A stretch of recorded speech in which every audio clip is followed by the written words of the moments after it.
हम लोग बिजली घर बना रहे थे, पाकिस्तान केस कर दिया, जबकि हम लोग बताए थे कि इसका गेट हमेशा खुला रहेगा, हम केवल 20% जल यूज करेंगे। पाकिस्तान को भी ये बात पता था, लेकिन जानबूझकर कोर्ट में गया ताकि इस प्रोजेक्ट को क्या किया जा सके, रोका जा सके। भारत को इस समझौते से ही वापस हट जाना चाहिए। कहना चाहिए कि सिंधु जल समझौता 1960 में हुआ, भारत और पाकिस्तान के बीच। वर्ल्ड बैंक ने इस समझौते को कराया था। वर्ल्ड बैंक ने सिंधु जल समझौता कराया, तो इसके तहत हम सिंधु नदी के ऊपरी दो नदियों को, सिंधु नदी तंत्र के, सिंधु नदी का नहीं, सिंधु नदी तंत्र, तंत्र में क्या आ जाएगा, सहायक नदी, सिंधु नदी तंत्र के ऊपरी दो नदी अर्थात झेलम और चिनाब, ऊपरी दो नदी अर्थात झेलम और चिनाब का केवल 20% जल यूज कर सकते हैं।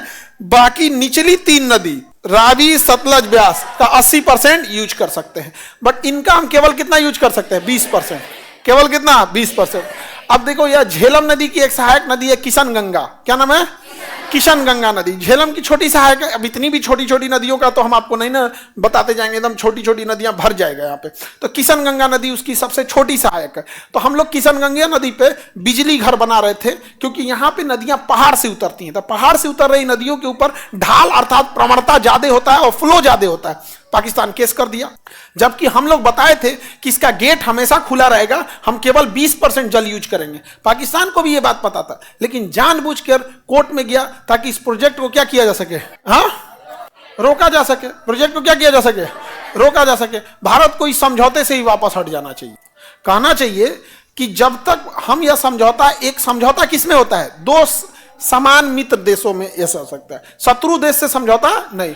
तो पाकिस्तान जब तक आतंकवाद को नहीं खत्म कर देता है, तब तक हम ये समझौता नहीं मानेंगे। इससे फायदा क्या होगा, पाकिस्तान आतंकवाद को खत्म करेगा, अर्थात अपनी पूरी जनसंख्या को खत्म करना पड़ेगा उसे।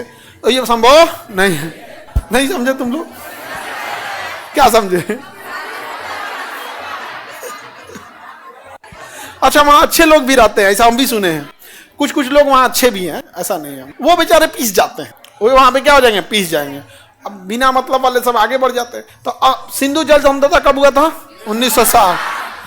यूपीएससी में क्वेश्चन वहां पूछा था। सिंधु जल समझौता 1960 में हुआ, जिसके तहत भारत सिंधु नदी के मुख्य नदियों का केवल 20% जल इस्तेमाल कर सकता है। तो विद्यार्थी पढ़ के पगला गया, तो पूछेगा कौन चीज रही, तो सब बताइए दिया। यह समझौता भारत एवं पाकिस्तान के बीच किसने मध्यस्थता से करवाई थी, वर्ल्ड बैंक। किसने कराया था, वर्ल्ड बैंक। तो उसके क्वेश्चन पूछने का तरीका, लेवल अलग है। वो अब जितना जानते हैं उतना उस सवाल में बता देता, जितना जानते हैं उतना सवाल में। और ऐसा भी नहीं है कि हुआ है कि यूपीएससी ये हो। आपको पिछली बार भी बताए थे कि एग्जाम होने के एक दिन पहले जो क्लास दिया गया था वही सेम टू सेम आया था। वो तो ठीक है कि यूपीएससी के टीचर सब हैं, उन्होंने ये कहा और हम लोग की मेहनत को सराहा कि हाँ भाई आप लोगों ने मेहनत किया, आपने जो पढ़ाया शब्द बाई शब्द वो आ गया था यूपीएससी में, एकदम शब्द बाई शब्द। आज भी गूगल यूट्यूब पर अवेलेबल है।